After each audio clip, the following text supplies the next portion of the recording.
Assalamualaikum warahmatullahi wabarakatuh. Perkenalkan, saya Dini Anggraini dengan NIM 2120207034. Di sini saya akan mempresentasikan proposal saya yang dimana berjudul pengaruh model pembelajaran inquiry terhadap hasil belajar peserta didik pada mata pelajaran biologi di SMA Muhammadiyah 1 Palembang. Baiklah, di sini adapun latar belakang yang dimana masalah utama siswa dalam mengikuti pembelajaran pada mata pelajaran biologi adalah siswa hanya mendengarkan dan menerima penjelasan yang disampaikan oleh guru. Hal ini dapat menyebabkan siswa merasa jenuh, bosan, tidak bersemangat, dan kurang memahami materi yang disampaikan. Yang kedua yaitu melalui pembelajaran model inquiry dalam proses belajar berorientasi atas tuntunan guru sampai peserta didik berhasil menguasai ilmu pengetahuan. Dengan tipe tersebut peserta didik tidak akan gagal dikarenakan guru berperan maksimum dalam proses pembelajaran di kelas. Lalu yang ketiga yaitu masalah yang ada pada bidang pendidikan perlu mendapatkan penanganan yang lebih baik sehingga kualitas dan kuantitas pendidikan bisa berjalan dengan lancar dan baik. Adapun batasan masalahnya yaitu berdasarkan rumusan masalah tersebut, maka batasan masalah penelitian ini yaitu aspek yang diukur pada penelitian hasil belajar siswa.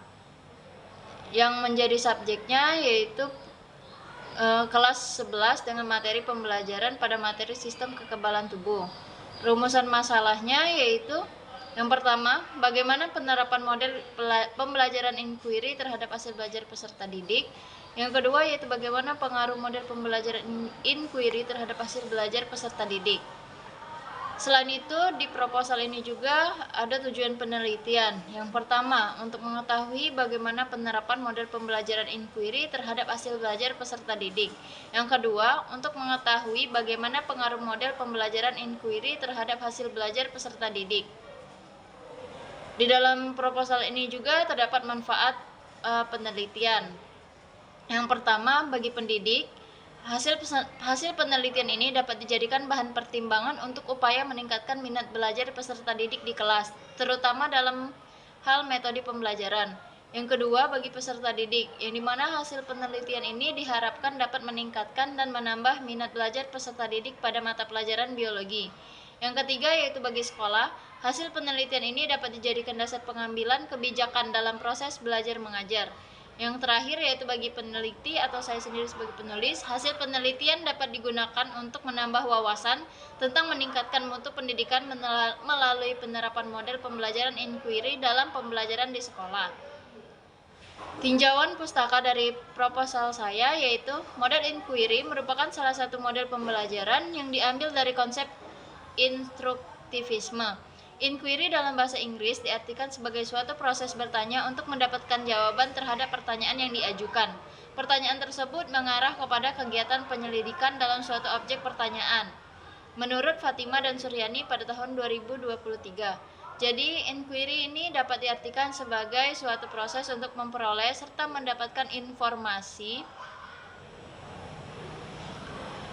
dengan melakukan pengamatan atau observasi eksperimen untuk memecahkan masalah dan mencari jawabannya dengan menggunakan kemampuan berpikir yang logis dan kritis.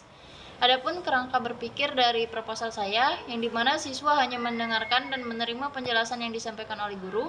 Selanjutnya yaitu siswa merasa jenuh, bosan, tidak bersemangat, dan kurang memahami materi yang disampaikan. Selanjutnya yaitu menggunakan model pembelajaran inquiry terhadap hasil belajar peserta didik. Lalu peserta didik menjadi lebih bersemangat belajar biologi dengan menggunakan model pembelajaran inquiry. Dan yang terakhir yaitu terdapat pengaruh model pembelajaran inquiry terhadap hasil belajar peserta didik pada mata pelajaran biologi. Adapun bab ketiga atau bab terakhir yaitu metode penelitian, yang dimana jenis penelitian, waktu dan tempat. Jenis penelitian saya menggunakan kuantitatif dengan metode kuasi eksperimen atau eksperimen semu. Desain pretest, post-test, control group. Waktu dan tempat penelitian yaitu dilaksanakan di SMA Muhammadiyah 1 Palembang.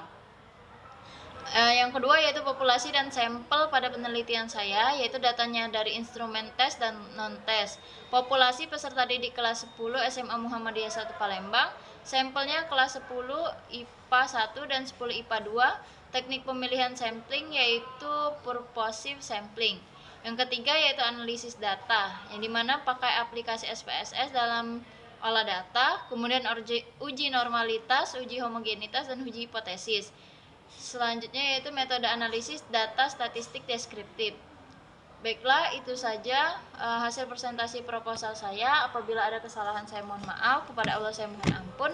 Akhirul kalam, wabillahi taufiq wal hidayah. Wassalamualaikum warahmatullahi wabarakatuh.